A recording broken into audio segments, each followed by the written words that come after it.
Welcome to Daily Wisdom, Walking the Path with the Buddha, a podcast shared by David Roylance.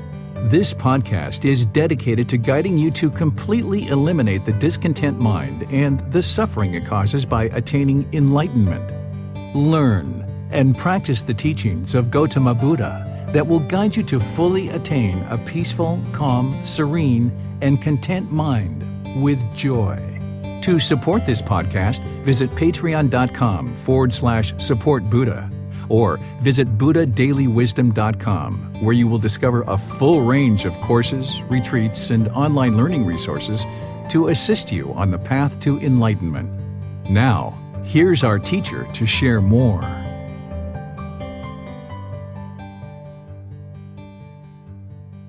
Sawadee Kap. Hello and welcome to Daily Wisdom, Walking the Path with the Buddha. Today is chapter 21 in the book, Developing a Life Practice, The Path That Leads to Enlightenment. In this chapter, it's titled, Do No Harm, What is the Future of the Planet? This chapter isn't actually explaining necessarily the future of the planet, but it's an opportunity for you as a practitioner to think about the future of the planet and start to get connected with how these decisions that we make in our life improve our life practice, but also improve the way that we care for the world or care for the earth. It's important that as one awakens their mind, that we do so with the thought of our planet, because this is our environment where we're going to be living for the rest of this life. And if we happen to be reborn into another existence or multiple existences from there, then we're going to be experiencing the results of whatever decisions that we're making now. So as an individual and as a collective society, any decisions that we make in our life, we're going to experience the results of those decisions. Not only the decisions about our intentions, our speech, our actions, our livelihood, and all the other things that the Buddha teaches as part of the Eightfold Path, but we're also experiencing the results of our environment.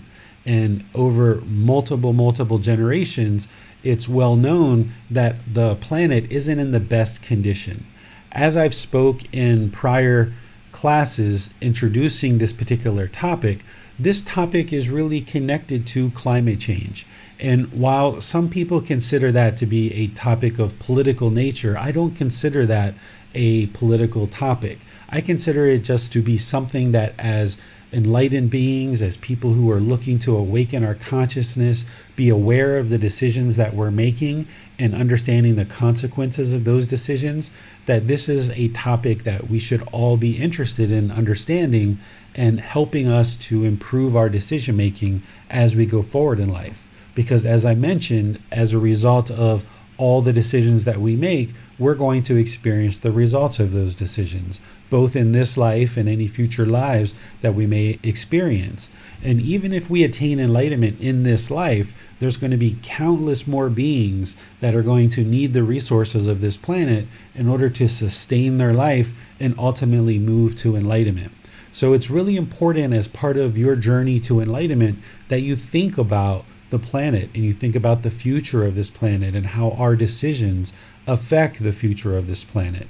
Nobody can say exactly what the future of this planet is, but we know that if there is going to be a future, there needs to be good, wise decisions about how we care for the environment. I know from when I was a child growing up, I can share a little story with you guys that at different times I used to skip school. And I wouldn't go to school. And myself and a friend, we would go off into the woods and we would hang out and we would do different things instead of going to school. And in our community, we could drink water out of the creek because it was clean, it was fresh, and it wasn't a rural community. It was a normal suburb. And we could drink water out of that creek and with no problems whatsoever because we were in second grade, third grade, fourth grade, and outside all day, and we needed to drink water, and we couldn't go home because people in our neighborhood would see us there. But we were able to drink out of the creek without a thought otherwise because the water was very clean and very clear. Well, as we aged and as more and more decisions were being made as a result of people changing oil in their cars and dumping that, or trash being dumped and things like this. What we saw and what you can see today is a slow change in the clarity and cleanness of the water.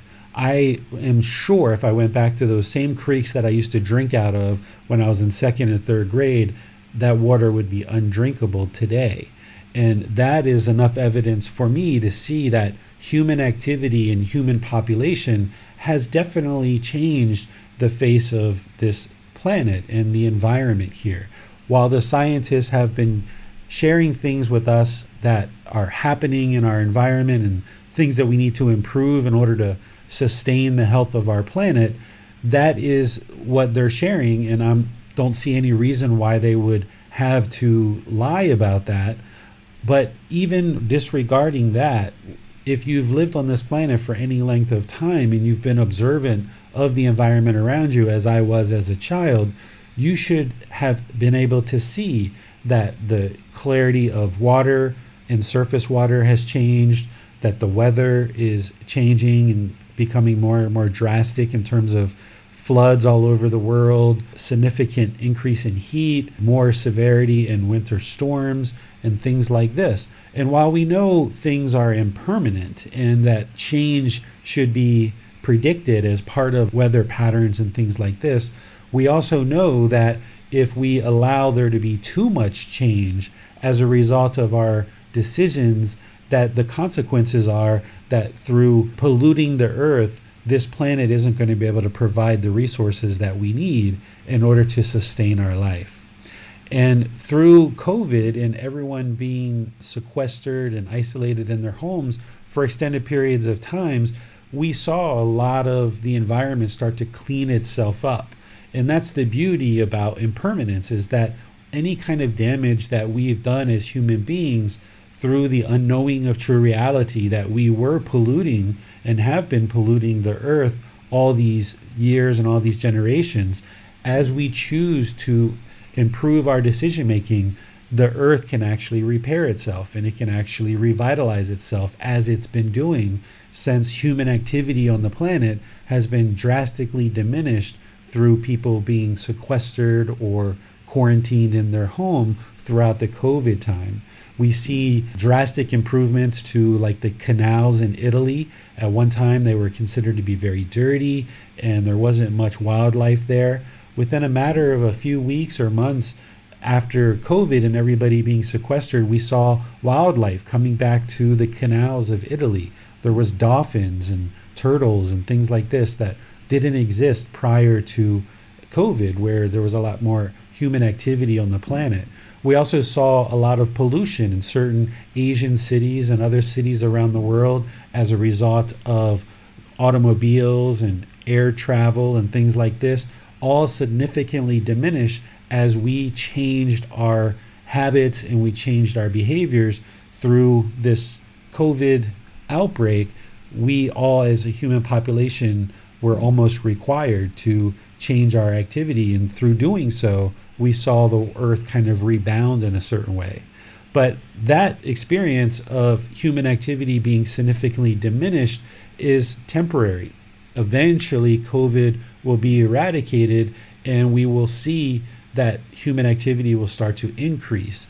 And what this chapter is really devoted to is just helping you to start thinking about some individual choices that you can make as a way to help improve the condition of the planet.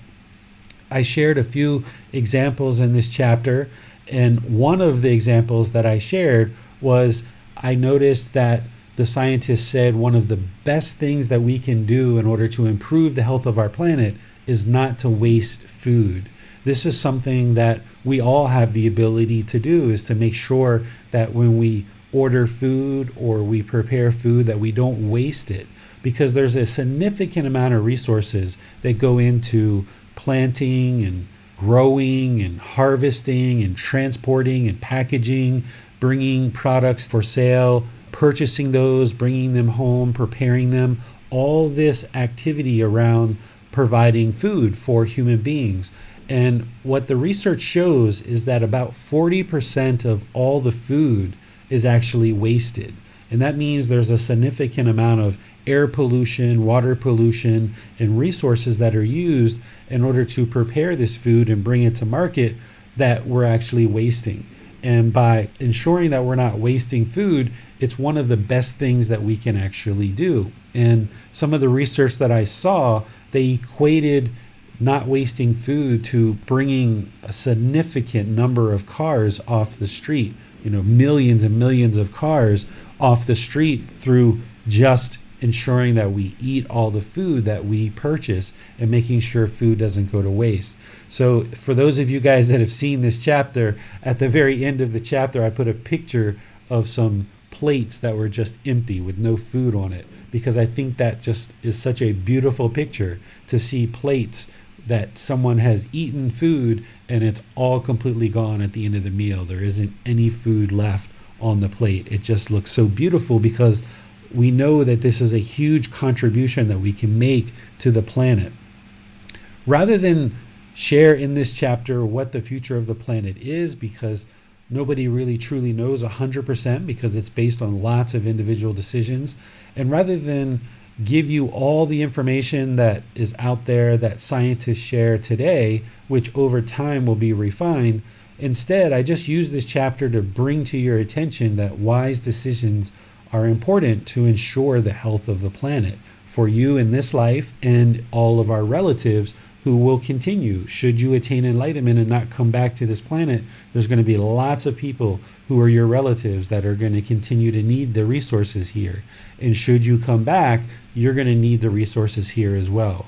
So rather than use today's class time to share with you any kind of statistics or research or anything like this to try to convince anyone that climate change is real, I think that if you are interested in that data and you still aren't sure that the climate is changing and that human populations have indeed affected the health of the earth, then you can go out and research that and find all that data for yourself, because it's widely available. And I'm not a scientist, so I'm not the one that should be providing scientific information.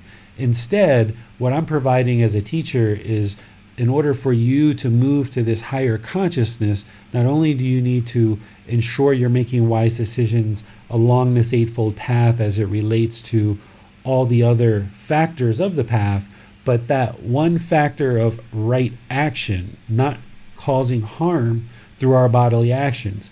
If we choose to do certain things to the planet, we can either cause harm or not, based on our decisions through our bodily actions.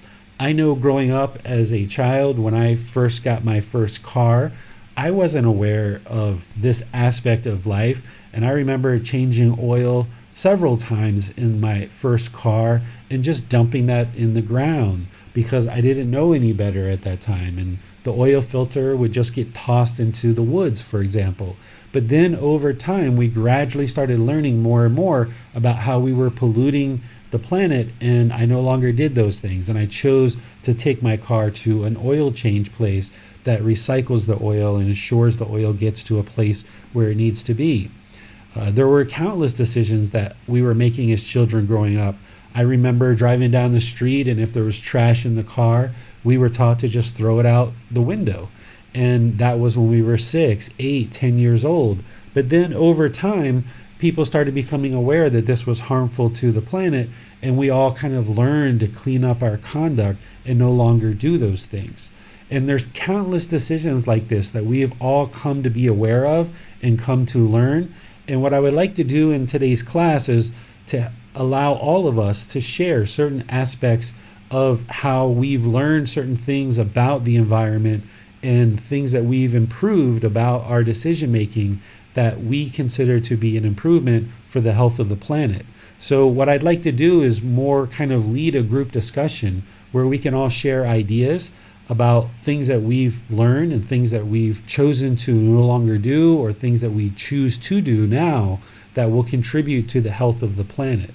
So if there are certain things that you're currently doing as a result of becoming aware of our decisions, and those individual decisions do affect the health of the planet, it would be wonderful if you spoke up during today's class, raised your hand in Zoom, and offered your suggestions that all of us can learn from you about things that you are actually doing as a way to improve your decision making with the thought of helping the earth be more healthy. And if you're in Facebook or YouTube, you're welcome to come into Zoom and talk, or you can just put your thoughts into the comment section of Facebook or YouTube or Zoom as well, and our moderators will see that and share your thoughts in today's class. But as many of you as possible, I would encourage you to use Zoom and come in and actually electronically raise your hand and share your thoughts. I've shared a few here where I now take the automobile or my motorbike to a legitimate oil change facility that is doing something wholesome with the oil and ensuring that those things get where they need to go. And there's other changes that I've made throughout my life as well that I'm willing to share along with you guys. But I would like to give you guys an opportunity to share your thoughts. So if you would like to share, just raise your hand in Zoom. The moderators will call on you. Or if you're in Facebook or YouTube, you can put that into the comment section. And together, by the time we're done with today's class, we should have a large variety of thoughts and ideas and things that we're all doing that we can potentially learn something from each other and say, oh, I really like how Ali is doing that. I'm going to start doing that. Or I like the way Nick mentioned this. And, that's something that I can do too. Because there's so many easy things that we can do that we don't oftentimes think about until we actually are brought to our attention, which is what this class can do. And some of these things that we will probably come up with in today's class are things that you can just do. You can set it up once and then be done with it, and you don't have to actually do it any longer. So for example, when I was in America, I learned that the toilets used a lot of water to flush the toilets. So one of the things that I learned is you can take a half a gallon plastic milk container, put a bunch of rocks in it, and then put it down into the back tank of your toilet, and it will take up more volume and it won't need as much water to fill up the tank and flush the toilet. Here in Thailand, they have that kind of functionality built into the toilet, that there's actually different switches. There's one switch for just a little bit of water to flush, and there's another switch for a lot of water to flush. But in America, I didn't have that, so I was able to set it up with the milk container with rocks, put it in there once, and then leave it. And it only took me, maybe 2 or 3 minutes to set that up. And then for as long as I lived in that dwelling, it continued to help the earth not to use as much water, and it also saved some money in the water bill as well. So there's some of these kind of things that you guys might be doing that you can just set up one time and forget about it, and it actually continues to help the planet and maybe even better for your budget as well. So I would like to open up the class to all of you to be able to share either through Facebook, YouTube, or Zoom, and together we can come up with various ideas that we might hear and we might decide to incorporate as an individual decision for ourselves. So I'll turn the class over to all of you guys. You're welcome to ask me questions as you normally do in class, but I really don't have anything other to share than be sure that you're conscious and aware of the decisions you're making and that you're making wise, wholesome decisions to ensure the health of the planet. And then use this class in order to think about and acquire some decisions that you can potentially make in order to improve your decision making, to improve the health of the planet. And then also you can share some decisions that you're making in order to help others to improve their decision making and improve the health of the planet. So I'll just turn things over to James, Manal, and Bassam and all of you so that we can have a discussion on this. I can kick us off today. One of the things that I like to do is purchase produce from local farmers markets. It has a lot of benefits. For one, you get fresh, great produce, and two, you're supporting local farmers rather than corporations. And then, especially for the environment, the produce isn't being shipped across the country, so there's much less of an environmental cost. So that's one that, if you have local farmers markets in your area, that I would recommend. Oh, that's a great idea, James. I bet the produce is probably even very fresh and a lot more healthy too because it's grown in the local area. Absolutely. And it's always a great feeling to help local farmers too. And a lot of the people that are actually selling you the produce, or the people that are involved with growing it. And it's just a very connected feeling as well. Wonderful. I like that idea. Here in Thailand, we've got markets very close by, and a lot of our food is grown right here locally. So the shopping market is what you guys would consider a farmer's market. That's like the everyday shopping here in Thailand. We go out about every 2 or 3 days to a market and buy food that way. And I remember in America, they had those farmers markets that would come in at different times of the week, and be at this location on Monday and this location on Saturday and so forth.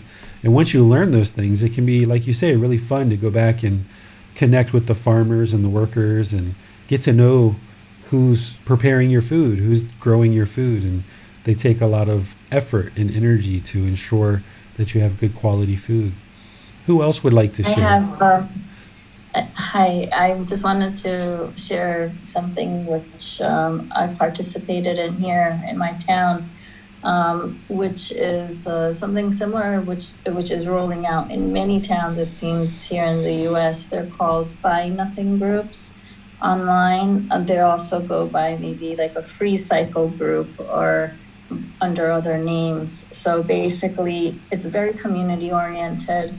And whatever goods you may have in your home, which you've used and you no longer have a need for, are put up on the website or the local group, and whoever needs it can come and pick it up.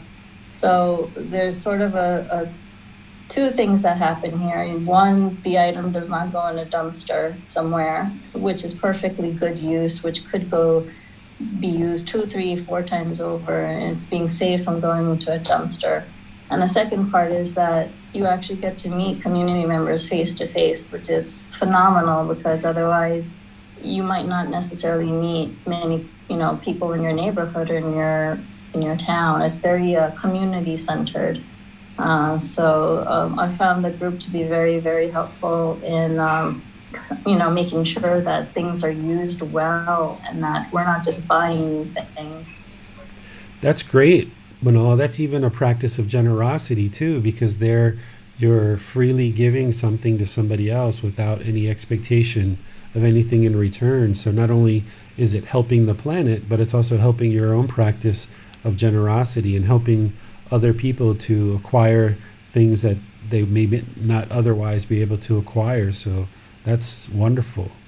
Gloria has her hand raised, so let's go to her next. Sure. Everyone, can you hear me? Yes, Gloria, we can hear you perfectly. Okay, so some of the things that I am so glad that I recently learned was in South Carolina, houses, the real estate market is blooming, and they are building many new houses, which in my eye was beautiful. However, with in a conversation with a friend that she is very mindful of the environment, she was saying that why to buy new houses instead of buying used houses, and if we wanted improvements, just to make small improvements which will be less damaging to the environment. It's thinking about the land and also all the materials that are being used for new houses. So that's one of the things that I thought, yes, that's right. And I'm glad I learned that. I think that's a big one. Another one that I learned, the 4th of July, I was excited about the fireworks. And I'm like, oh yeah, I'm gonna see fireworks. And same friend was like, do you know, Gloria, that fireworks are very damaging for the environment? It kills a lot of the wild animals, that it pollutes the air. And it was like shocking to me, because I was like, it does make sense. I never thought of that, it's just that our behaviors are like automatic behaviors. We just don't think. And, those are things that should be common sense, I think. That's chemicals, and we're putting those chemicals in the air. So, yeah, I was like, wow, why didn't I know this before or think of that? And one that I have been using for years is to use clothing and anything that I can buy that is in good condition and reuse. That's another one that's something that I do for years, and I hope I can. That's something that is helping the environment.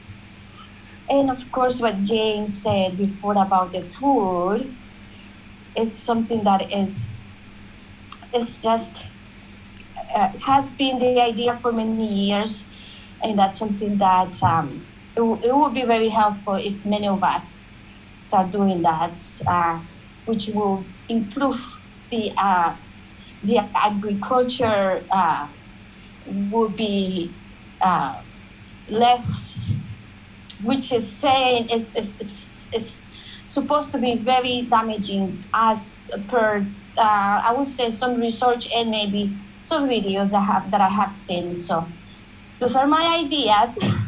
Wonderful, Gloria. You brought up something really helpful there, which is, as we go forward in this life, we oftentimes don't think, and we just kind of do what we've seen other people do all these years. And you brought up a very important point that we're oftentimes doing things that we don't even realize are harmful until we hear it from somebody else, or we kind of look at it objectively through a different lens of doing no harm.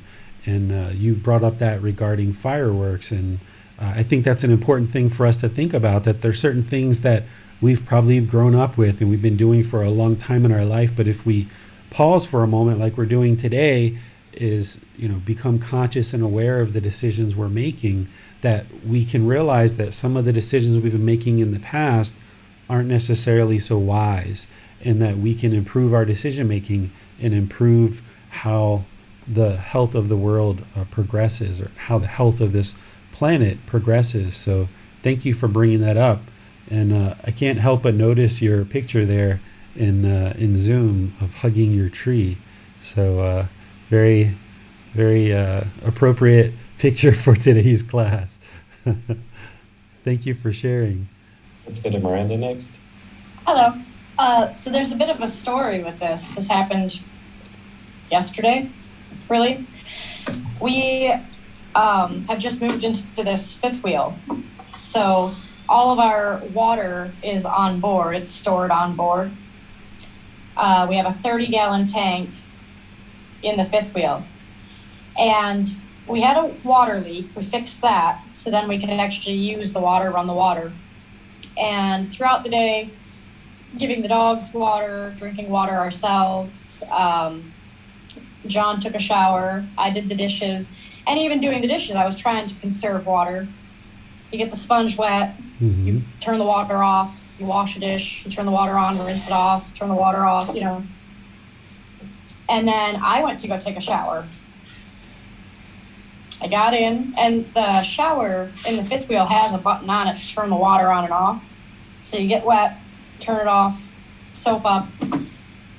And I went to turn the water back on to rinse off, and we ran out of water. So that opened my eyes a little bit to, even when I was trying to conserve water, we're using way more water than we realized. We went through 30 gallons of water in a day, just with normal use. So that's something that I'm going to have to keep an eye on, especially throughout the day, how much water we're using. And that just is an eye-opening experience, because then you think, well, when you're at home and you have city water, that you're not worried about, I only have 30 gallons of water. How much water are we wasting then? Mm-hmm. And, now we have gone and gotten, we have two 60-gallon barrels for water storage, so we do have extra water now. But it's just something to really keep an eye on, that I would urge everyone to keep an eye on how much water you're actually using and find ways to conserve water. And electricity too. Here, normally the fifth wheel runs, like the lights will run on the batteries that are in the fifth wheel. But anything we want to plug in, we have to run a generator, which runs on gasoline. So then we have to go buy gasoline to put in the generator. So to conserve that, we run the generator, and anything that we're gonna have to plug in for the day, if we wanna charge the tablet or charge the phone or use the coffee maker, use the microwave for something, you do all of those things all at the same time so that you're conserving your gasoline, so that you're making the most out of that energy that you're creating. So I think that living this way is going to really open my eyes to how much waste I've been producing, even when trying to not produce waste, living in a normal home with electricity that's always there and water that's always there, and all these things that are normally just provided by the utilities. Now they're not provided by the utilities. We have to create them, keep an eye on them, and all of those things. Yeah, that's going to modify your thinking a whole lot, living that way, yeah? Yes, it is. Yeah.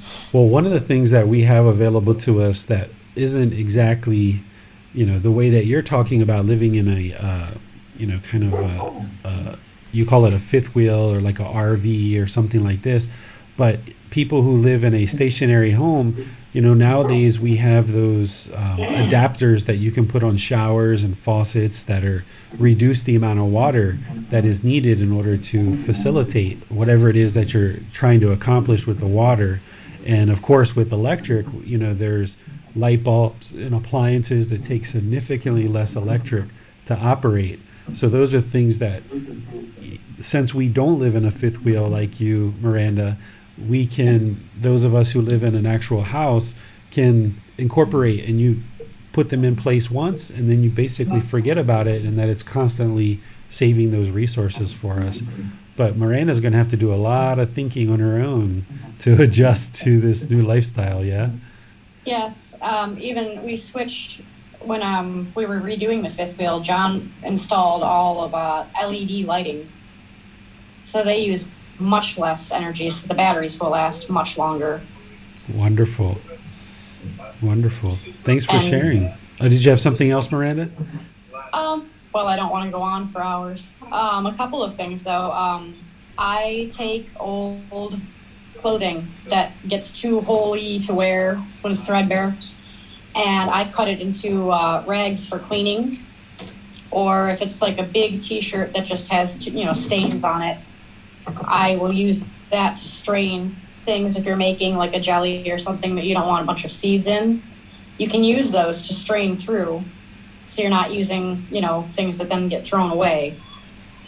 You can reuse articles like socks are great for dusting.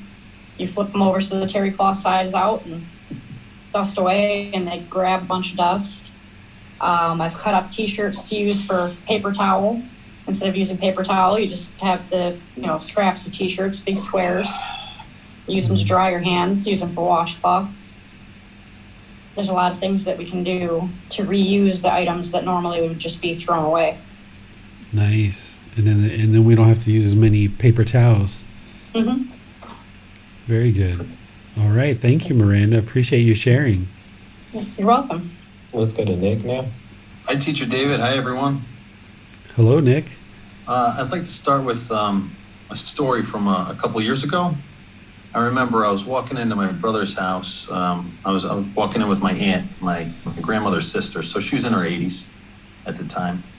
And I forget how it came up, but I must have said something like, when I get out of the Army, I want to live in Florida or something like that.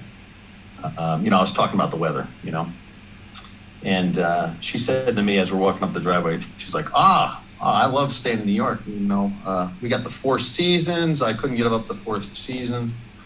And I kind of looked at her like, with a funny look. And I'm thinking to myself, we haven't had Four Seasons in New York since I was a kid. For about 30 years, we haven't had Four Seasons here. It's not like, the Carolinas where they have, like, every quarter it's a new season, New York hasn't been like that in 30-something years. We have an 8 to 9 month winter and about a week or two of spring and fall and 2 months of summer. It's totally changed. I realized that. And also, I'd like to mention I've had some epiphanies over the last couple of years, especially during the pandemic. I think what did a great job is Netflix. They expose like a lot of harm in the world through their documentaries, and some of those things were just eye openers to me. A few shows in particular, like David Attenborough's A Life on Our Planet. I think you've seen that one too, Teacher David. I remember you posting, you mentioned it. That was really good. It shows the course of his lifespan, how he used to be an explorer, and he's 93 or 94 now. And he said from the time he started, the wildlife and the rainforests are they're only 30% of what they used to be from when he started. That's just during his lifetime. So that was a good show. I believe Kiss the Ground was also a great show, hosted by Woody Harrelson. And in that, they exposed what commercial farming can do, like how horrible it is to the environment. Not just the meat and things like that, but like all the chemicals, because the soil, they really explain the science of the soil and how it's gotten worse. Mm-hmm. And how the food is not nutritious anymore, and they just got to keep adding chemicals. They got to keep tilling, which is like the worst things you can do. And then just the cattle lots, the feed lots, that is all desert land. And with my piloting experience, I knew exactly what they were talking about, like the different air pockets and the heat and things of that nature. Like if you're flying over, you can shoot right up. The different pressures of the hot air, cold air. It's all, it really does change the environment, I used to look at, global warming as a political thing, like you said, but climate change, that's very true. I know that from just, aeronauticals, and that show did a really great job explaining all that, but they also showed the remedies for it. It's called regenerative farming. It's like all organic. The livestock there like roams freely. They actually symbiotically live together with the plants, creating their own bacteria, their own microbes, just doing it the right way. And it shows like the guy doing it who's an advocate for regenerative farming, like on this lot, and then it shows like his neighbor's lot that's doing the commercial. And it's just horrible. They also exposed how these people are not changing to the regenerative farming ways, and they're sticking with the commercial farming because the government pays them to do so. Like, it's something crazy. I forget the exact percentage, but 90% of those commercial farmers are getting subsidies by the government just to make corn and things like that to feed the cattle lots, so people can eat meat. So the government is paying these farmers to basically harm the environment, whereas we probably shouldn't be eating meat. We should just stick to plants and do the organic farming, the regenerative farming. I believe like Egypt used to be fertile land, and it's now a desert. These places that were doing commercial farming throughout the United States are all turning into deserts. Anyway, that show it's really good. I encourage people to watch it. It's a real eye-opener, and they explain the science behind it, and you can just see it with your own eyes. I think I've explained enough of the summary. on that show. Again, that's called Kiss the Ground. It's hosted by Woody Harrelson, and it's a Netflix documentary. The other show that might have been a little biased but it's still true. It shows there's still a lot of truth to it. I mean, I think the director or producer was very passionate about it. So there might have been a little bias in this. Next one I'm going to recommend, just keep that in mind, but it also does show what commercial fishing, how bad that is to the environment. And that was called Seaspiracy. That's a newer one within the last, 6 months on Netflix, Seaspiracy. And it just shows the commercial fishing, how horrible that is to the ocean. People are leaving their nets in there, really. And what I got from that was I combined that with the commercial farming, the commercial fishing, and really I'm thinking of a huge problem is the commercialization of food production. Like if every region just, took care of their things locally, like James was saying, the farmer's market. I'm about to go to a farmer's market when we're done with class here too, because I love going to those. They're great. Anyway, I think if we just feed locally instead of, getting in with the greed and having to sell nationwide and doing all that, that's a big problem. People should be eating plants. So I think one of the best things you can do is to become vegan. And that's what I've done in my life. There's definitely food cravings. Anyone that will argue that, meat's good for you or something like that, they're just talking with their tongue consciousness. Anyone that says, aesthetics and the Buddha eats meat, they're just talking with their tongue consciousness. They don't want to give up the craving. People just crave that food and they just want to have it. So they'll come up with excuses. When you and I, and most everybody here knows that, aesthetics eat what is given and, they're doing that sort of thing, but they're not, the Dalai Lama or Gotama Buddha, they're not going to be at your family barbecue saying, where's the beef? That just doesn't happen. They're not going to be in the McDonald's drive-thru.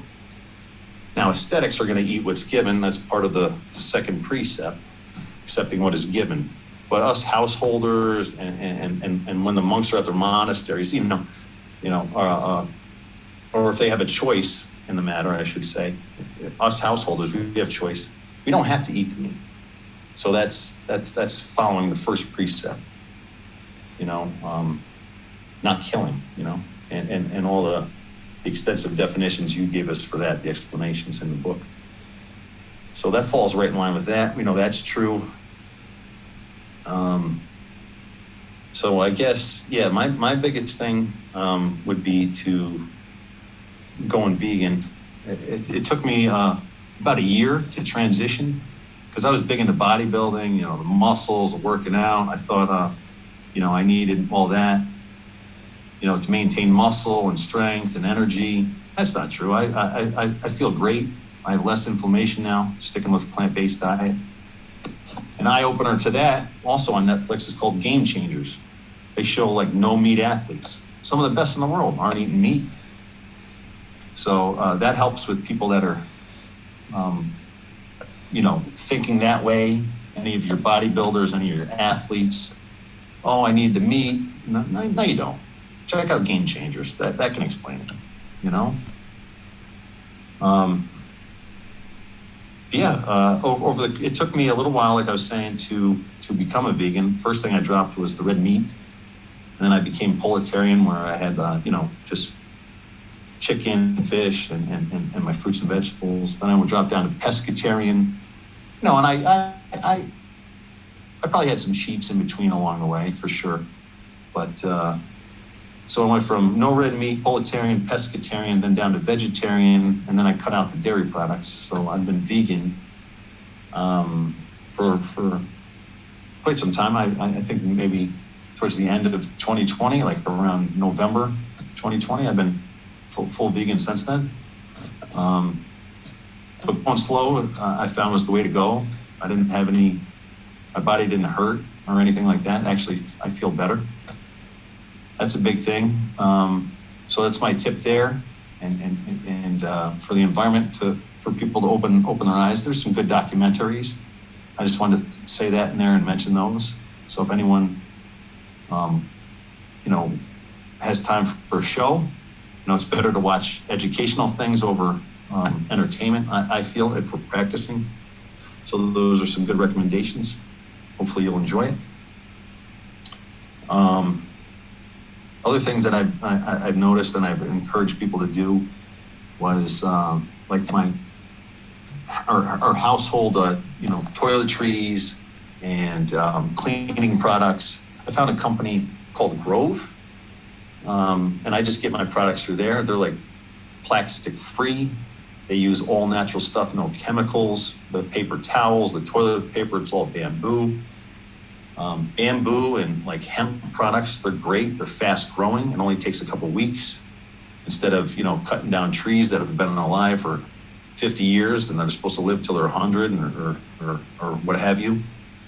Bamboo and hemp, they grow in weeks. That's like what companies Grove are using, and they just plant some more,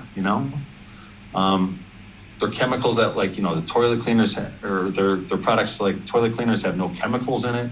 So you don't flush that down the toilet, it doesn't get back into the water system through the sewers. There's things like that you can do.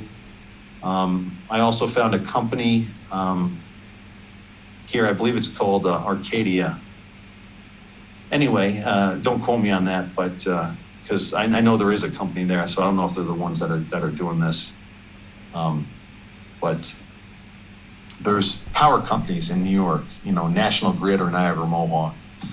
And, they're just using the straight, your petroleum and things like that to power the house. But there are companies that, when a law was passed here in New York, or it might have been nationwide, I'm not sure, where you can choose your power company, like where you want to get your own power. Like there's other companies, we'll supply the power to National Grid and then you can pay us instead. Like you don't have to be stuck in a monopoly and get your power from National Grid, Niagara Mohawk.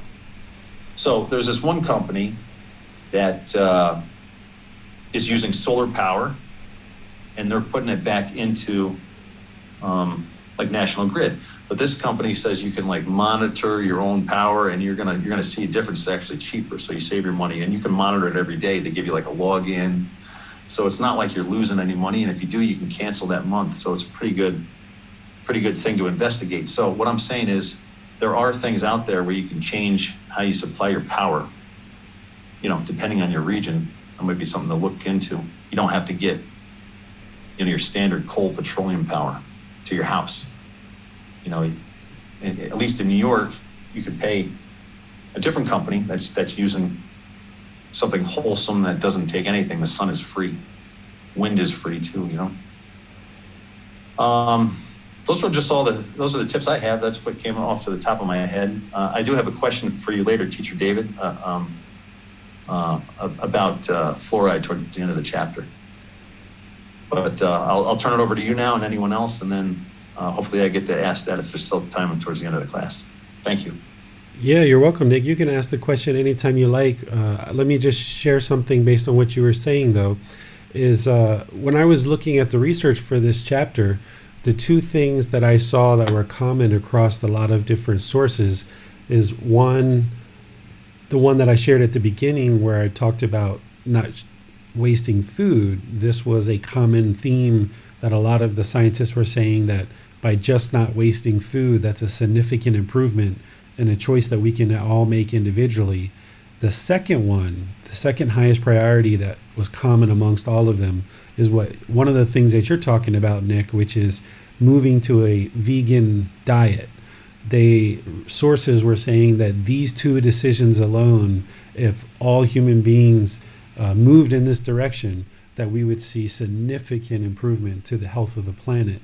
And we don't need everybody to agree and to do it all at one time, but just you as an individual, like Nick, and I'm sure some of the rest of you guys have chosen to do, is move towards, gradually moving towards a vegan diet will not only help the health of your body, the health of the mind, but also the health of the planet as well.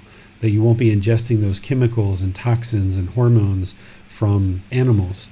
And because we're not killing, then we will experience better results for our own physical health and the health of the planet. So that's an important one to highlight. But what was your question, Nick, while you're here and engaged? What was your question about fluoride? Okay, sure, sir. I know fluoride to be like a neurotoxin, an endocrine disruptor. I've also researched it, and there's claims that it calcifies the pineal gland. So my question to you, sir, at the end of the chapter, you advise us students and readers to try to avoid fluoride.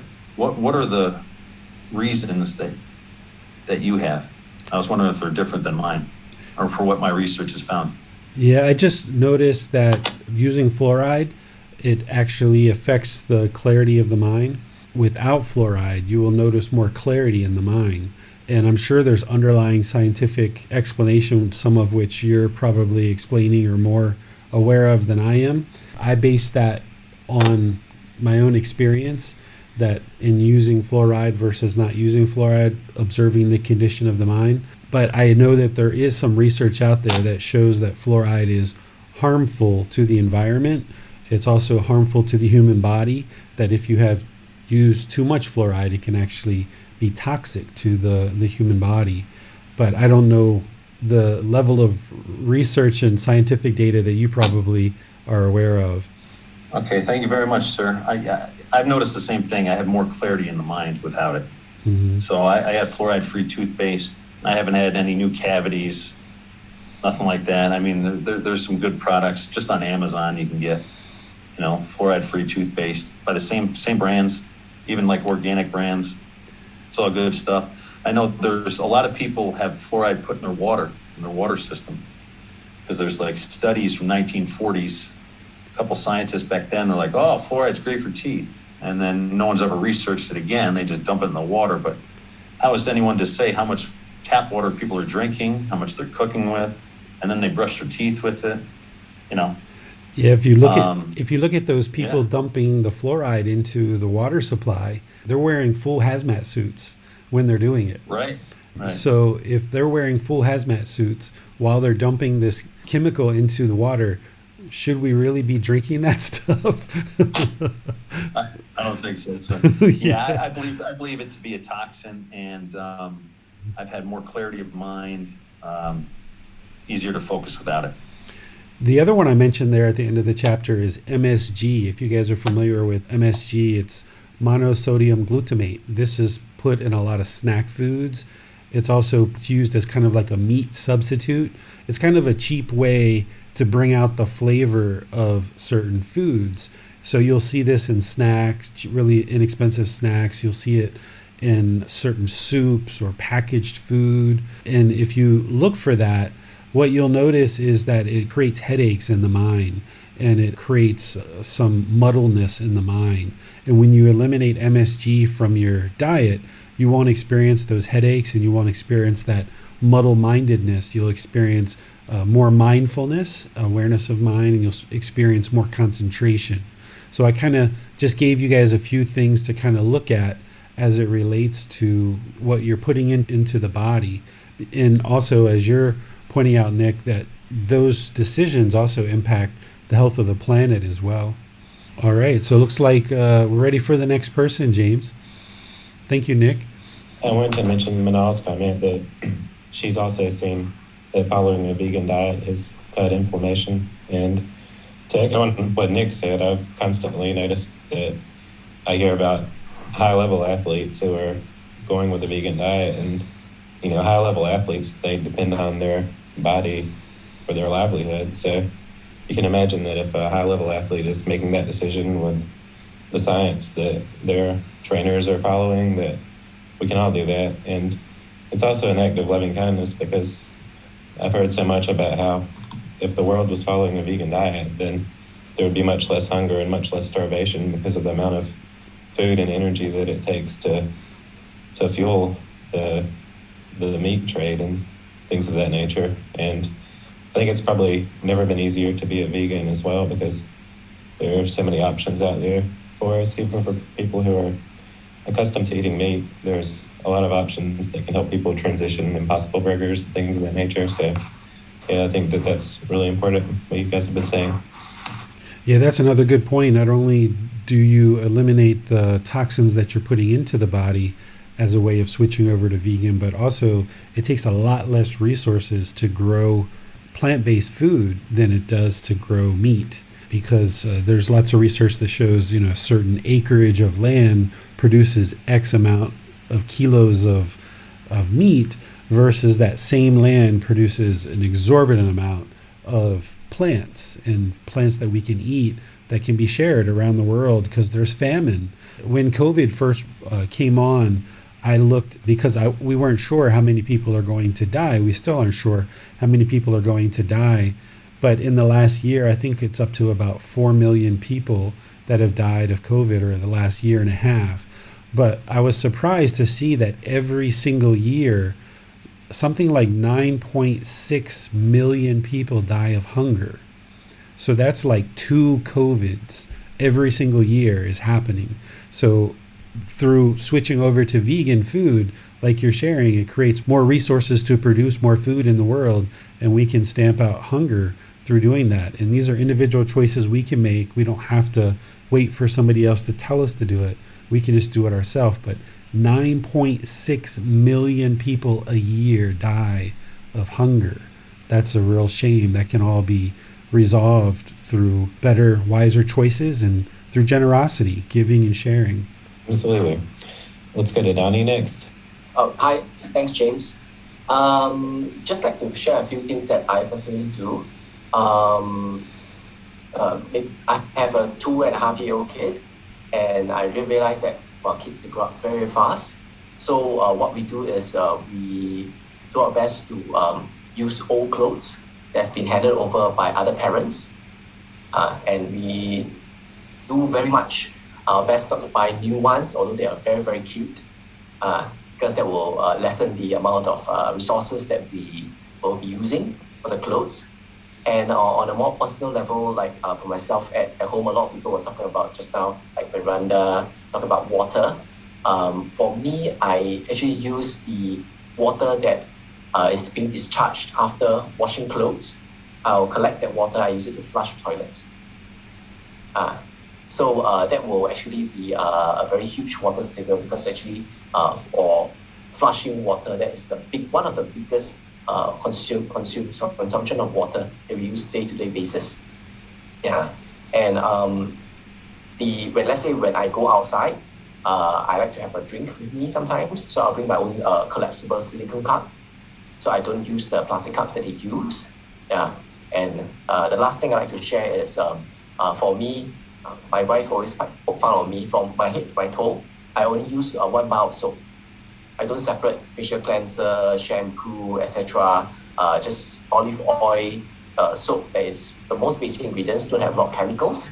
And I find it's better because the packaging is usually just a piece of paper. So that actually cuts down a lot of plastics as well. Yeah, that's all for me.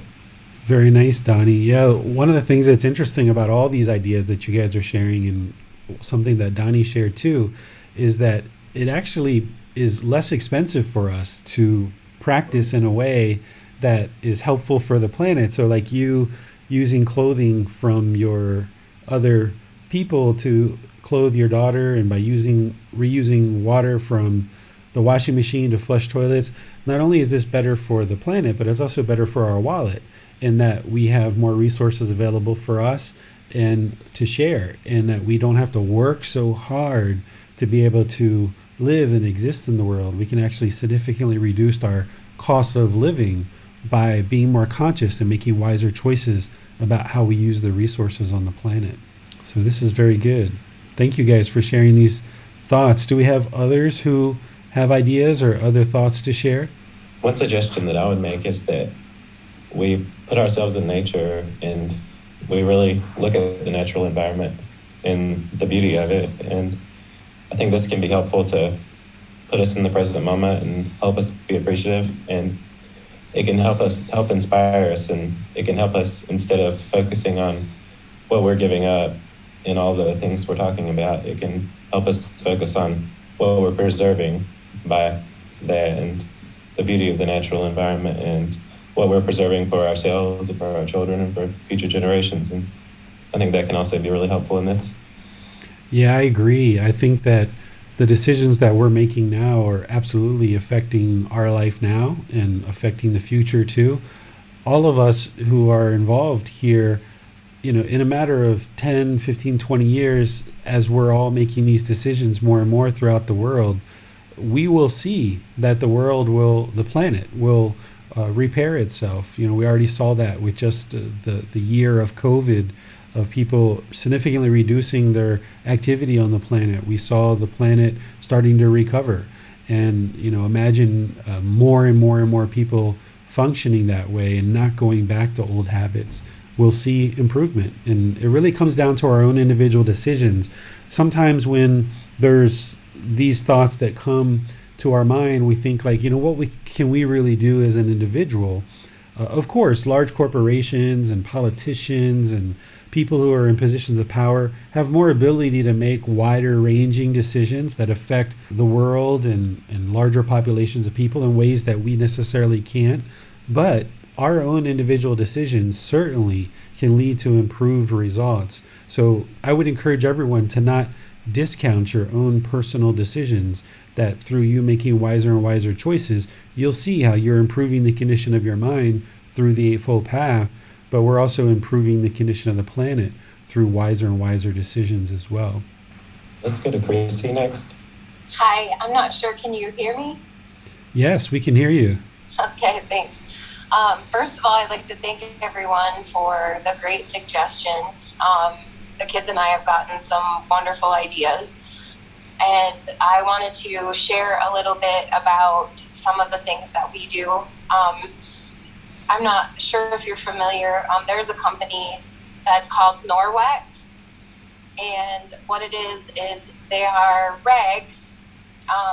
They're essentially, they clean themselves. And so when you're cleaning with them, you can use no chemicals. So there's silver embedded into these rags, quite a bit of silver. So it's supposed to clean like a Lysol wipe, only better because you don't have to rinse before and after. They're quite costly at first, but once you have them, you save on buying chemicals or using Lysol wipes, and less garbage. Also, one thing that we do is we love to catch rain. We get a lot of rain where we are, so we put buckets out and catch rain to water our garden. But we've got a lot of suggestions, and thank you. Yeah, thank you, Chrissy. Those are great ideas. Catching rain is a great way to reduce your water bill and store up water for other times. I bet Miranda's probably considering something like that. That would be really good for where she's at with her fifth wheel. And there's a lot of products nowadays on the market for incentivizing people to do these kind of things, because the more of us that are interested in this type of products, more and more people will start producing these kind of products, and we'll see more and more of them coming onto the market. So as we make individual choices to direct our resources and our buying behaviors towards products that are good for the environment, more and more companies will pay attention to that and start producing products that are good for the environment. Wonderful. I'd like to thank everyone for all the suggestions we've had so far, and I would like to invite anyone else to come forward. Yeah, if anyone else has any ideas, though, feel free to come forward. And I thought I would ask a question there, David. Sure. It's been said that the majority of pollution is coming from a few parties, as wealth is concentrated from corporations and things of that nature, and that the majority of climate change is being facilitated in that way. And I was wondering what advice you have or guidance in addressing the destruction of the earth when most of the power is, outside of our hands, essentially. I would say that all we can do is pay attention to our own individual decisions. While there may be certain world leaders or certain people who own certain corporations who are making decisions that dramatically affect the world and the health of the planet, that's their decisions, that's their results. All we can do is focus on our own decisions and choosing to send our resources in the direction of people who are making wise decisions. So if you have a choice and there's two corporations that are selling a similar product, and you can see that by sending your resources in the direction of the corporation who's making wise decisions, then that's your decision to do that. And that's improving the world, it's improving the health of the planet, and that's really all you can do at the end of the day. We can't, as individuals, go out and change someone to make wiser decisions based on what we think is more important, because obviously the people making those unwholesome decisions are profiting from those unwholesome decisions, and they feel that they are a good decision in their eyes. It's very hard to convince somebody otherwise. So rather than put a lot of effort into trying to convince somebody, the best convincer is start sending your resources to another company that is making wise decisions, and more people who do that, then those companies are going to have to make wiser decisions. That's their karma, that their revenues start dropping, and now they realize, whoa, we're selling products in a market that doesn't want our products anymore. We either need to change our behaviors and our decisions, or else we're going to be out of business. And that's one of the best motivators and influencers. Absolutely, David. Thank you for that. Allie now has her hand raised, so let's go to her. First of all, I want to thank everyone for the sharing. I learned so much about how to save the planet this morning. For me, one way not to waste food is I have been practicing like watching portion on what I eat, how much I eat. I don't eat as much as I used to. And my body is totally fine. In fact, as I get older, I seems like it's so much easier to put on weight. So with the portion cut, it really helped me watch my weight, and also not eating dinner. I don't have regular dinner. I just have like a little bit of nut or fruit, because it used to be, I thought, a few years ago, before I was going on the retreat, we were saying like the retreat that we were on 8 precepts, so we can't have dinner. So I got laid off from my job. I went on a 3-month retreat, and I was living in a monastery, and at the monastery there was no dinner. We were going eating with the schedule at the monastery. After 11:30, there was no more food. So I was really like, oh, am I gonna be okay without eating dinner and all that? But once I was in, I was perfectly fine with no dinner. So when I got out of the retreat after 3 months, my body's just kind of like adjust to it. So I don't really have to eat dinner. And also I'm finding that by cutting the portion of the food, I'm saving money, I'm saving time. It's like eating dinner will take about half an hour to prepare and to eat, and at least I'm giving it a half an hour. So in a week, I save like 3.5 hours to do something else, putting more time into meditating, reading, and stuff like that. So it's a wonderful way to not waste food. I just want to share. Thank you. Yeah, thank you, Ali. This is one of the teachings of the Buddha, is eating in moderation.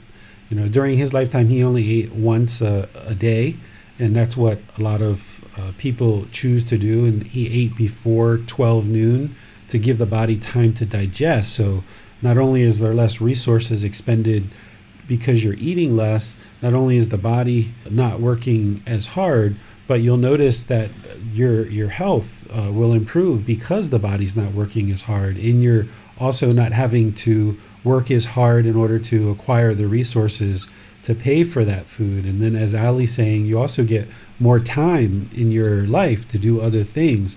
There's a lot of time, effort, energy, and resources used towards just caring for this physical body. whether it's shopping for food, bringing it home, preparing it, eating it, cleaning up afterwards, whether it's bathing and showering and taking care of this body. We need to do those things, but there's so many things that we already do in order to care for this physical body that by eating in moderation, as Ali's talking about, this can be really helpful on a number of different levels. And anybody who may find themselves progressing on this path to enlightenment, you may find that food is less and less enticing to you, that you just don't experience the strong cravings to eat large quantities of food multiple times throughout your day. You may find that your need for food actually decreases as well, because the mind is performing more optimally. There's less burden on the mind, so the physical body doesn't require as much food in order to maintain it. So you'll notice some of these changes as you progress along the path, which culminate into beneficial results for you. Thank you, Ali. I also want to add it just as like teacher David said, like as we progress on the path, we have less desire for food. Like I don't have as much craving for food, and I tend to be like really just want to eat simply just to maintain this body. And I definitely have to see that a lot of change that are not just for food, even like for clothing and stuff like that. It used to be, I used to always want to buy clothes, and since as I progress on the path, I lost all that desire, like buying clothes and stuff like that. I just want to, in fact, I've been letting go of stuff and having less and less desire. Yeah, thank you. Good, very good. Yeah, the Buddha talked about, when he talked about moderation of eating, he talked about eating just enough food to kind of eliminate hunger. That anything beyond that is kind of like gorging or engrossing oneself in food. But if you feel like a little bit of hunger in the stomach, he advised eating in moderation just enough to remove the hunger. Same thing with sleeping. He advised sleeping just enough to remove tiredness. Rather than kind of sleeping 12 or so hours, just enough to relieve the tiredness. And this will help the body and the mind function better. So yeah, thanks for bringing that up, Ali. Who's next, James? Let's go to Anastasia. Okay. Hello, guys. Sorry for my English, if you cannot understand well, but I'll try to. I have a suggestion, and it can be done anywhere in the planet. And if you go to the supermarket, try to buy drinks that have reusable container. Okay. For example, I work for a beverage company, and we only use reusable container. We are a small brand, but Coca-Cola, Pepsi, you can also go and you can buy from all the product lines they have. They should have reusable containers. So plastic, we are not supposed to use plastic. So that way, our company, for example, can reuse up to 10 times the same container. So we don't pollute the land. So that's a suggestion. Anastasio, can you explain more about what is a reusable container? What kind of materials constitute a reusable container? It's plastic. Like, for example, when you buy a gallon of milk, and the gallon of milk comes in a container for 1 gallon, and that container is made out of plastic. So plastic, it takes hundreds of years to disappear from the land. So you can buy, for example, a milk company could have bottles of glass, so containers of glass. So you can buy milk from a company that has reusable glass bottles. So you can return the container to the supermarket and you get a credit, or you can buy again the same milk from the company, and you just turn in the dirty container and you get a new clean with milk container back. So you would suggest not using plastic, but choosing drinks that are made with glass containers. It can be also plastic. I mean, because there are now the bottles of Coca-Cola, for example, that are called reusable. They are a thicker plastic. They are a stronger plastic because they have to be cleaned. So they need to be strong. So you can find in the supermarkets bottles of Coca-Cola or water or milk, which are reusable. You are going to pay, like we charge on the side, you pay for the liquid and you pay for the container. So next time you buy, you don't have to pay for the container because you turn in the container and then we give you a reused container with a product inside.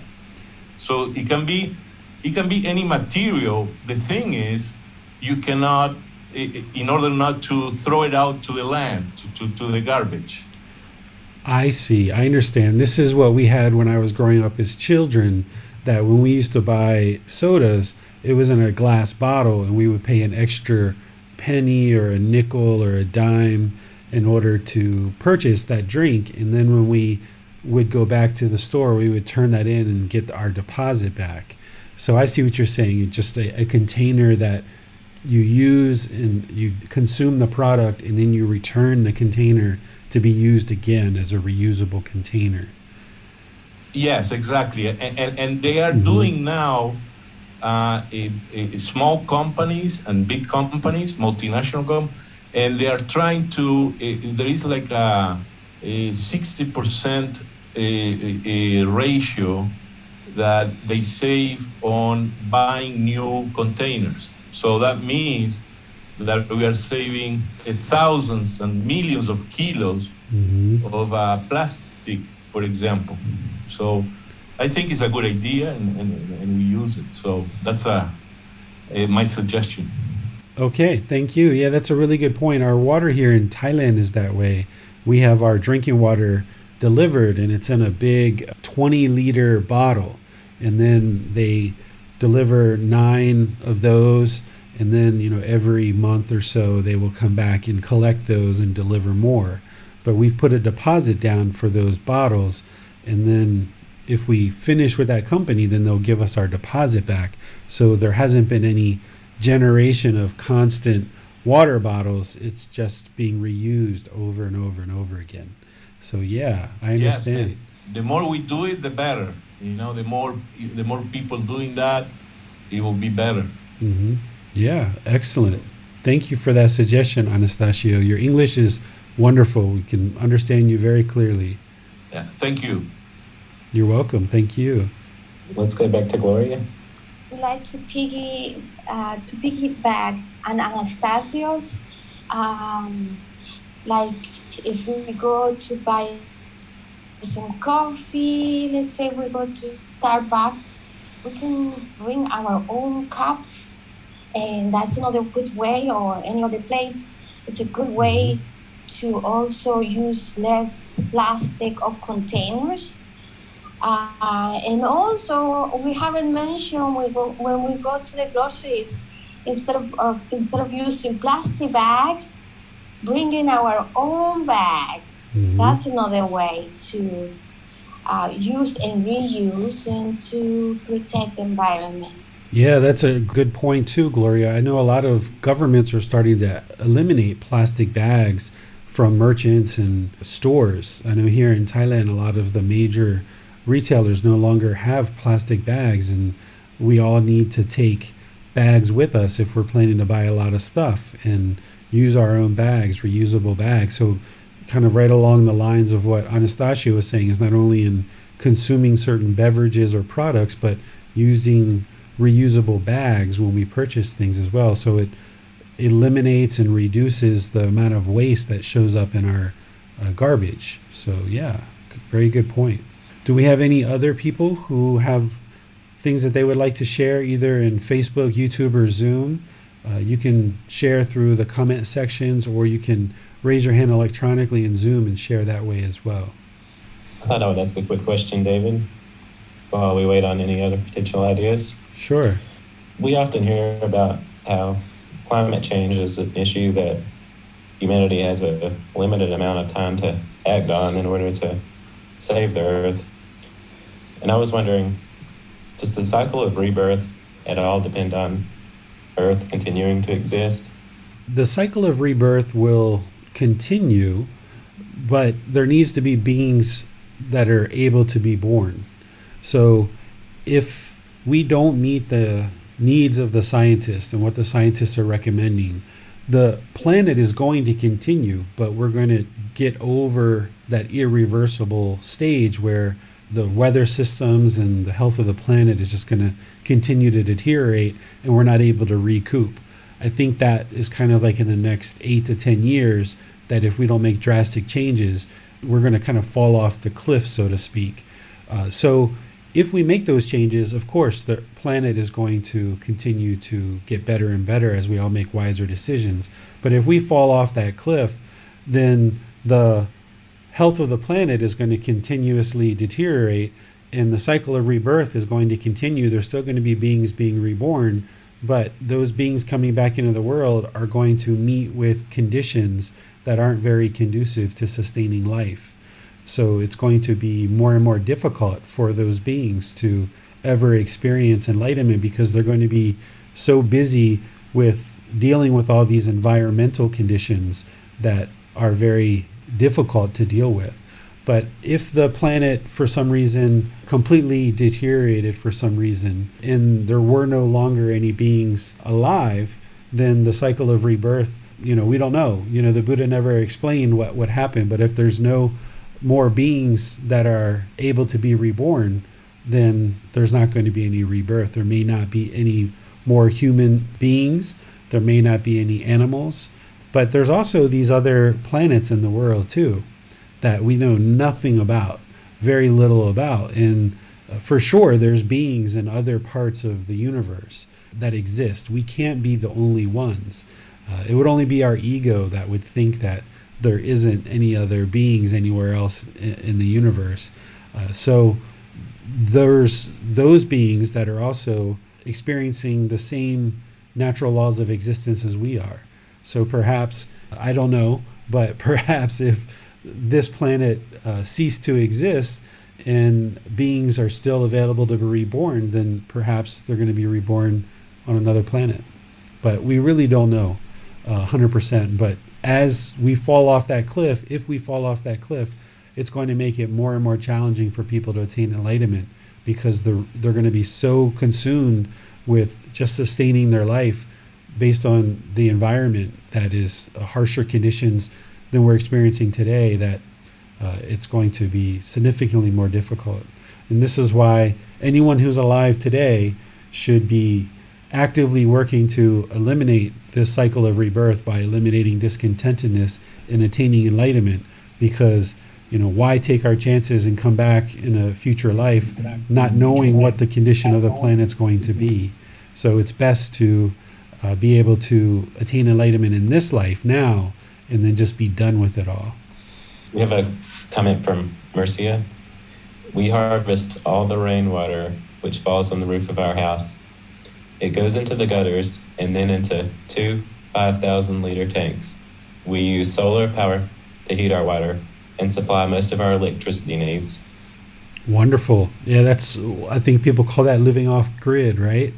You're not on the electric grid, you're not on the water grid, and it can be very liberating to be able to be completely in control of your own water and your own electric, not being dependent on someone to provide that to you, and then be subject to the impermanence and fluctuation of prices for water and electric too. So that must feel very liberating to be able to live that way. You mentioned, David, as we've been talking about vegan diets, that in the chapter, that animal flesh can mask one's true thoughts and emotions, and that having a vegan diet and a clean diet can allow us to observe the true mind. And I thought I would ask you to expand on that and perhaps speak about that phenomenon and the true mind that we have.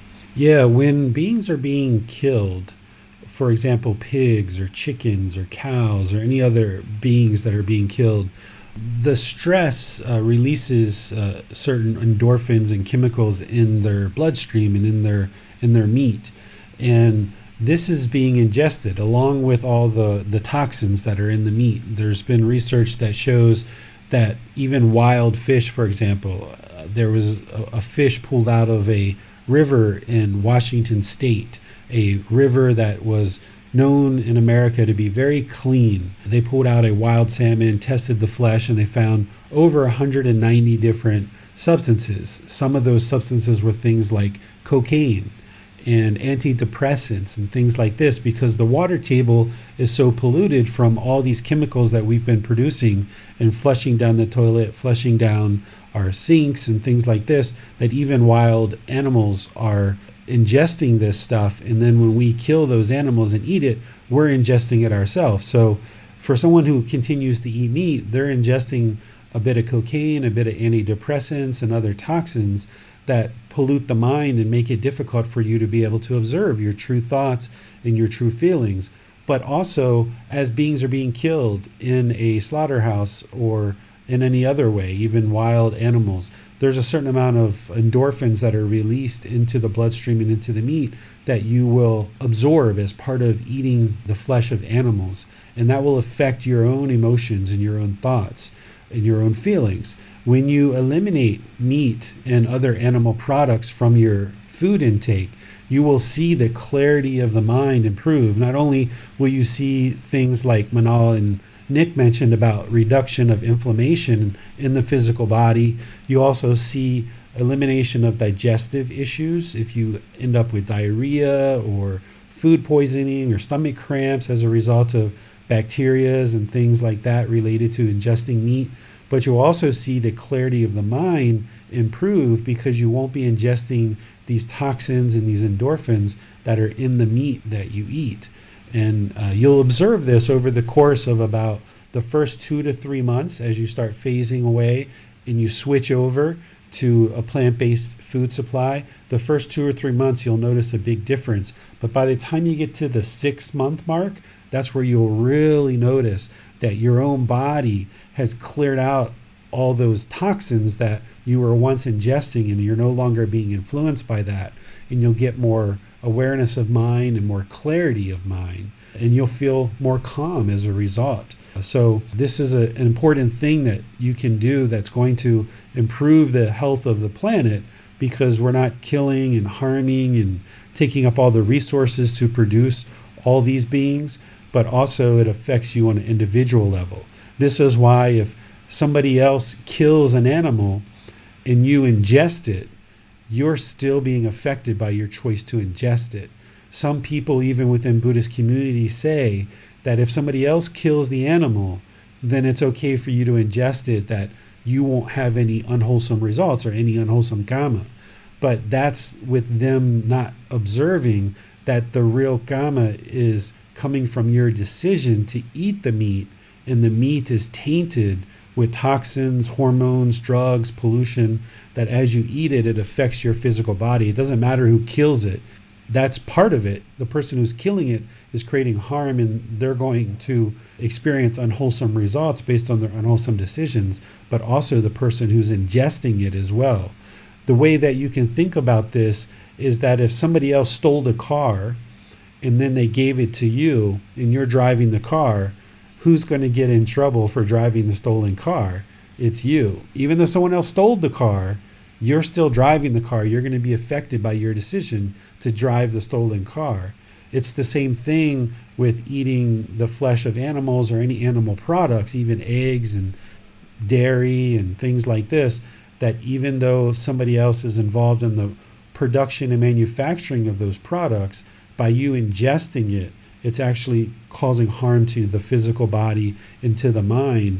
And you'll notice less and less sickness as a result of cleaning up your food intake. And this is the results of your good, wholesome decisions.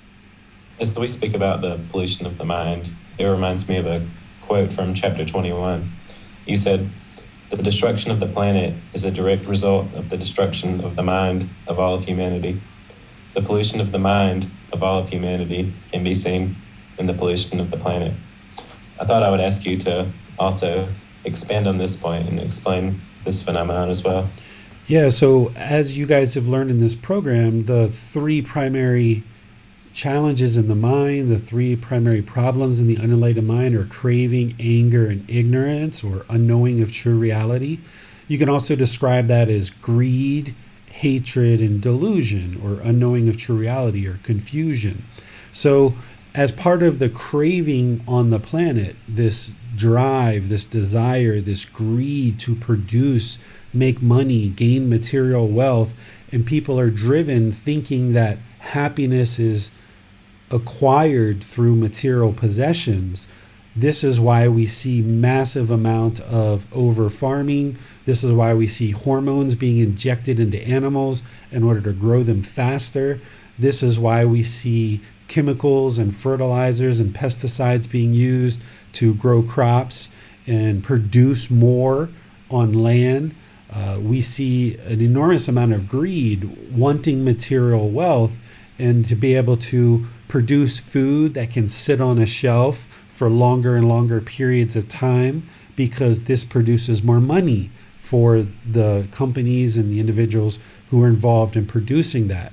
And without humanity really realizing it, we've worked ourselves into a situation where countless people are pursuing material wealth and material gain, thinking that is what's going to produce happiness. That's what's going to produce long-lasting happiness. But it's a delusion, it's ignorance, it's unknowing of true reality, that this money, this material gain, is not going to produce lasting peacefulness. There's a certain amount of income that somebody needs in order to sustain their life, but constantly chasing material gain is going to motivate decisions and decision making that is based in material gain, rather than being conscious about harming people and about harming the planet. So if somebody or a company and lots of people involved in a company are making decisions based on material gain, then sure, they might put preservatives and chemicals and things like this to increase profits, rather than think about what is good for the planet, or what is good for humanity, what is good for the health of human beings. And if larger number of people start thinking about all their decisions about what's good for human beings and the health of human beings, what's good for animals and the health of animals, what's good for the health of the planet, then we can move our decision making towards things that are helpful and do no harm to beings and to the planet. And we will see this pollution and these chemicals and these hormones and the trash and debris that we discard, and this desire to keep things permanent, right? This is where plastic came from, is, when glass containers would break and people weren't pleased with that, okay, well, let's make this product that's going to last for, hundreds and hundreds of years, and it can't be broken, essentially. This is the mind craving permanence. And because human beings that run corporations and inventors who invent certain things, their mind is polluted with craving, anger, and ignorance, or greed, hatred, and delusion, and their decisions are based on those things, they're making decisions without realizing that what they're making decisions towards is actually being more harmful than actually good. So when humanity discovers and realizes that material possessions and material gain isn't what's going to produce permanent peacefulness and permanent contentedness in the mind, then we can shift our decision making towards what's best for humanity and what's best for the planet, not what's best for the pocket and for greed. But in a lot of cases, what's best for humans and what's best for the planet is what's best for profit as well in a lot of cases, especially as more and more people start directing their resources towards those kind of products. But as long as there's this ignorance or delusion or unknowing of true reality about how the mind is polluted with craving, anger, and ignorance, or greed, hatred, and delusion, then we're going to keep seeing more and more people making decisions in that regard that is tainted with these three poisons or three unwholesome roots. And when we transform that over to the wholesome roots of generosity, loving kindness, and wisdom, these are what antidotes that craving, anger, and ignorance.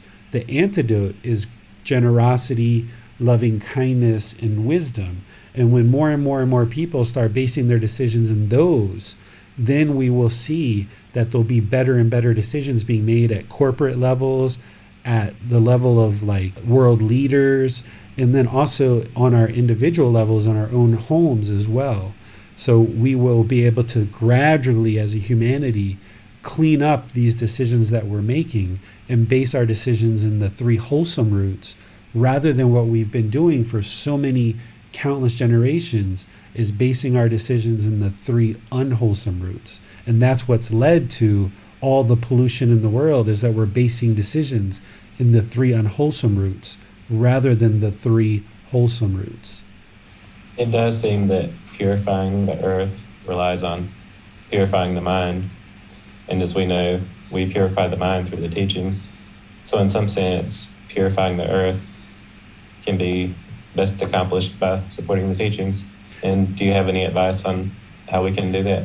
Yeah, the more that you are dedicated, determined, and diligent in your own practice of learning and practicing these teachings, you're going to gradually eliminate more and more of the pollution in your own mind, and you're going to gain wisdom to improve your decision making. And by doing that, you will influence more and more people around you just by you practicing. You don't have to go out on the street corner and beat a drum and try to convince people to practice the Buddhist teachings, but just by you being dedicated in your own development, your own life practice, it will gradually influence people around you, and more generations will start to grow up with these teachings. And then as we choose to practice generosity, if you guys are donating to help people that are in famine or poverty or having difficulty with clean water or clothing, all of those things can help the world to help people that really need the help. And then as you choose to practice generosity, you might choose to support the learning of sharing the Buddhist teachings into the world with teachers and communities of people who are sharing these teachings. You can ensure that you're practicing some generosity with those people so that these teachings will continue in the world. And as you allocate your generosity and your donations of time, effort, energy, and resources, more and more people will get exposure to these teachings, because that's the true answer. Like with COVID, it's wonderful that we've gotten these vaccines and that more and more people are going to be able to get vaccinated as time goes forward. And ultimately, that's what will take us out of this initial problem with COVID. However, that doesn't solve the problem. That doesn't get to the root of the problem. It gets to the temporary problem that we're experiencing now with lots of COVID all over the world. But if you go back to the source of the problem, which is that we were killing living beings, we were selling meat, and because of our close contact with animals, that allowed the coronavirus to move into the human population and spread throughout the human population. This happened with bird flu, this happened with swine flu, this has happened with a number of different illnesses throughout human history. Many major illnesses that we experience is all coming from the animal world, and this is because of our close contact with animals and the viruses being able to jump into the human realm and into human beings. So in order to clean this up so that we don't experience things like coronavirus, those things are going to keep happening if we keep contact with animals. And it's going to be one after another, and we're going to need another vaccine and another vaccine and another vaccine. But if we support these teachings to be shared in our own life and around the world, then we gain the wisdom that what the real problem is that we're having this close contact with animals, and we're killing living beings, we're selling meat, we're ingesting meat, and because of that, these viruses are going to keep jumping into the human population. And if we eliminate that through the wisdom of these teachings and all the other harms that we're causing, when we eliminate those harms through the wisdom of these teachings, then because we're not putting out harm into the world, harm isn't going to come to us. We can be more healthy, we can be more peaceful because we're not causing harm in the world. And that requires support of these teachings so that people can continue to learn these teachings. So you focusing on your own life practice is the absolute best thing you can do. But then also, as you're gaining benefit, be sure you find ways to benefit others and that these teachings are able to continue into the world. And there's lots of different ways to apply resources to making sure these teachings continue in the world. Thank you, David. And I'd like to thank everyone who made the suggestions today. And I certainly learned a lot, and I'm sure everyone listening did. And thanks again. Yeah, thank you, James. Thank you, Bassam and Manal, for all the work that you guys do to help these teachings continue. And for all of you guys that are actively learning and practicing, remember to just keep being dedicated, slowly but surely. You're trickling these teachings into the mind, and slowly but surely you're practicing them more and more in the world. And as we improve our decision making, not only does the health of the mind become more improved, but also through our improved decision making, the health of the planet improves as well. Next week, we're going to be in chapter 22, which is titled Mental Health, a Modern Day Delusion. This is a chapter that I devoted to helping people to better understand what today we call mental illness or mental health, and how the Buddha's teachings, through learning and practicing these, can clear up a large majority of the things that some people consider mental illness or mental health, and the significant amount of medications that are being distributed in order to treat certain conditions, but maybe never experience a cure. From my experience, which you guys will hear next week, the Buddha's teachings can eliminate things like depression, bipolar disorder, ADD, ADHD, anorexia, bulimia, suicidal thoughts. I could keep going on and on, PTSD, all of these different things. I'm going to explain to you next week how all of these things that some people consider to be a mental illness and defective brain can actually be directly correlated and traced to just an untrained mind. And when we train the mind through the Buddhist teachings, you will see that these symptoms that are categorized in these various ways and described as mental illnesses can actually be completely eliminated from the mind. There's nothing wrong with the human brain. There may be some things that are happening there, but this can all be remedied through learning and practicing these teachings to train the mind. So if you are currently on medication, or you've currently been diagnosed with any of these things and others, or you have people around you that are currently on medication or diagnosed with these kind of things, next week's class is going to help you understand how, by learning and practicing these teachings to train the mind, can eliminate and eradicate these type of things. And I'll share those teachings with you and help you understand that. And then from there, you can make your choice to be able to see the truth for yourself, how the mind will become more stable, more steady, and more content through learning and practicing these teachings. So that's what we'll be doing on Sunday. And then on Wednesday this week, we're going to be doing loving kindness meditation. Anybody who would like a refresher in learning how I teach loving kindness meditation, I'm going to completely refresh you on how we do loving kindness meditation. And if you've joined this program recently and you haven't heard me teach loving kindness meditation yet, I'll be teaching it on Wednesday, and then we'll be doing a session of loving kindness meditation together. And then in about another 4 to 6 weeks, we'll be restarting this program all over from the beginning of the book using the brand new book, Volume 1, and progressing week by week through all the chapters. So we'll be starting that in about another 4 to 6 weeks. And anybody who would like to retake this program, as you go through the program again, you'll pick up things that you didn't necessarily pick up the first time through. Things will kind of sink in and soak in a bit more. So you have the option to retake the program again from the beginning. If you've recently joined this program, then I would definitely suggest that you do the restart and start from the beginning of the program and go all the way through. This is a 7-month learning program where you can learn all the way through for 7 months.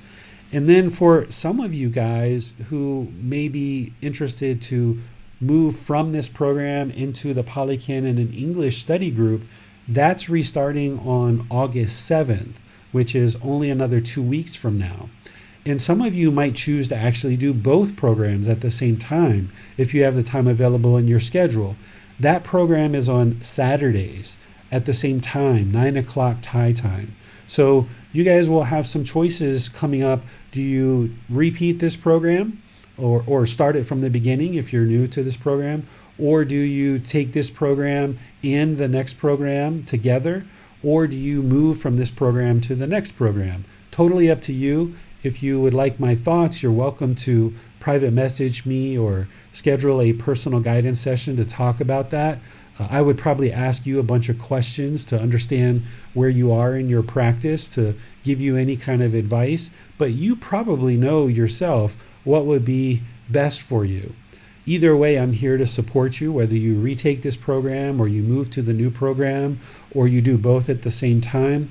Both of these programs are really well suited to help you build your life practice and progress towards enlightenment, which is the goal and hopefully is your goal, so that you can get to this peaceful, calm, serene, and content mind with joy. And as part of that, be practicing to improve your decision making to ensure the future of the planet. So we'll see you either on Sunday or Wednesday, and have a lovely rest of your day. Sawadee khap. Thank you for listening to this podcast. To provide support for this podcast, visit patreon.com/support Buddha. To access more teachings, visit buddhadailywisdom.com. There, you will discover a full range of courses, retreats, and online resources to assist you on the path to enlightenment. Remember to establish a daily, consistent meditation practice, along with learning and practicing these teachings. A well-developed meditation practice is the foundation in which to train the mind to attain enlightenment.